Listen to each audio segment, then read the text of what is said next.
China's foreign minister will visit New York this week to hold a United Nations Security Council meeting on the Israel-Hamas war.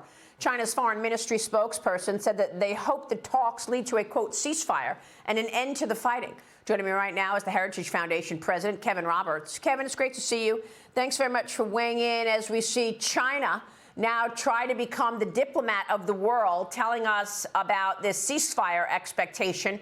Meanwhile, we know exactly where China is on all of this. It's been supporting Iran from the backdrop.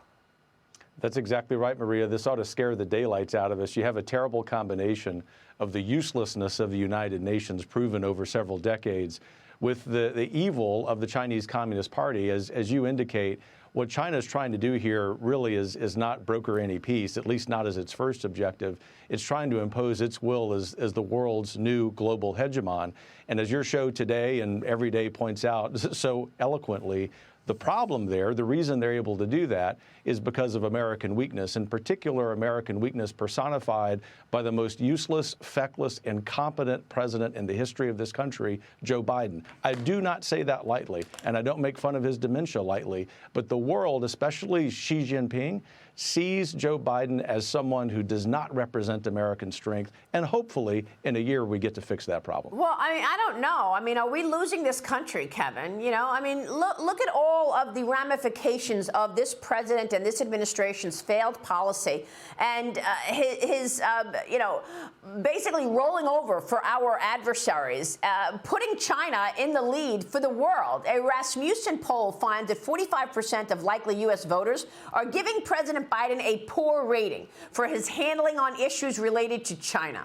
Just 35% of voters give Biden a good or excellent rating on his handling of China, Kevin. We know how important this is and how significant his lack of leadership on China, what that has meant for this country, Kevin. What are we going to do in terms of trying to have some national security and leadership in place for America?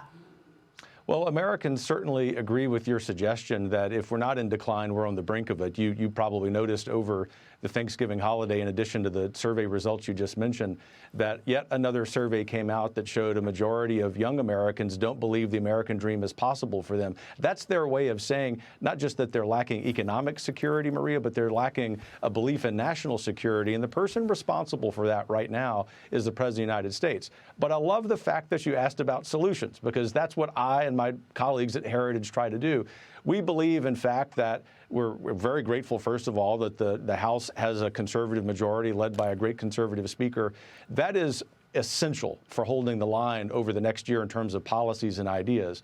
But we also believe next year, to inject some hopefulness here, real hopefulness, not hollow optimism, that the election cycle will go well. But let me issue this caveat. It is not enough for Republicans to win elections. They must govern as conservatives. This is why Heritage and 80 other groups with Project 2025 have the blueprint for taking control of the administrative state and imposing upon these 2.2 million bureaucrats the will of the everyday American rather than the other way around. I'm actually optimistic, Maria, that we're going to get this done. If you look at what's happened in Argentina, the Netherlands, where we're beginning to break the back of the elites who want to control our lives, I think the 2020s will be a good decade. We just have to seize the moment in the next year. Well, what about the money, asks one of my sources this morning. What about the fact that we just saw Chinese and Hong Kong companies get kicked out of the TSP fund, that's the thrift fund, but there are hundreds of other companies that remain in the mutual fund window. In other words,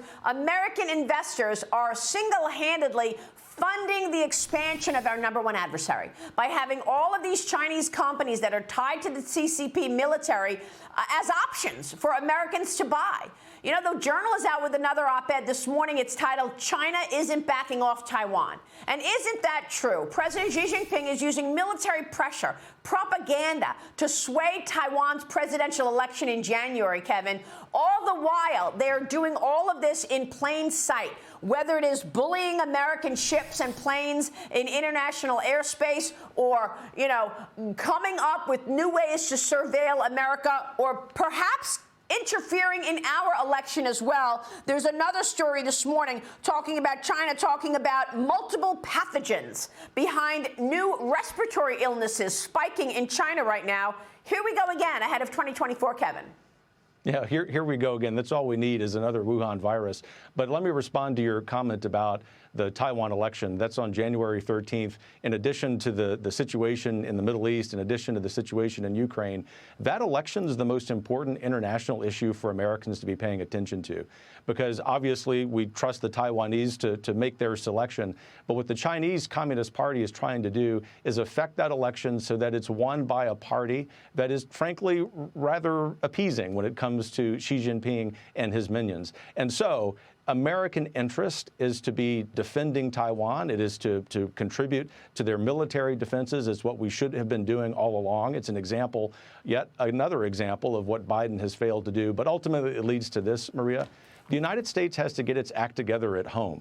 We also have to get our act together as it relates to being strong internationally. Those two things go hand in hand, and it starts by Americans taking the lead themselves individually by putting pressure on their members of Congress to pass laws that make it illegal for the Chinese to invest in our military-industrial complex and illegal for Americans to be investing in those funds you just mentioned. Until and unless we do that, we have no hope of defending Taiwan. Yeah, so, Kevin, do you think this is because he's compromised? Absolutely. There's just no question in my mind.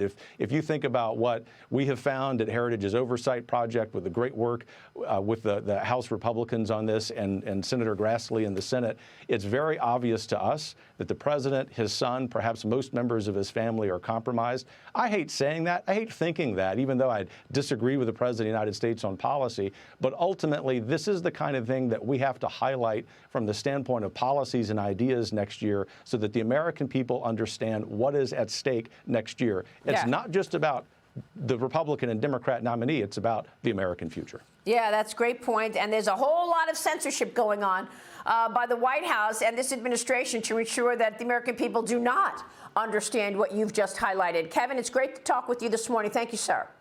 Thanks.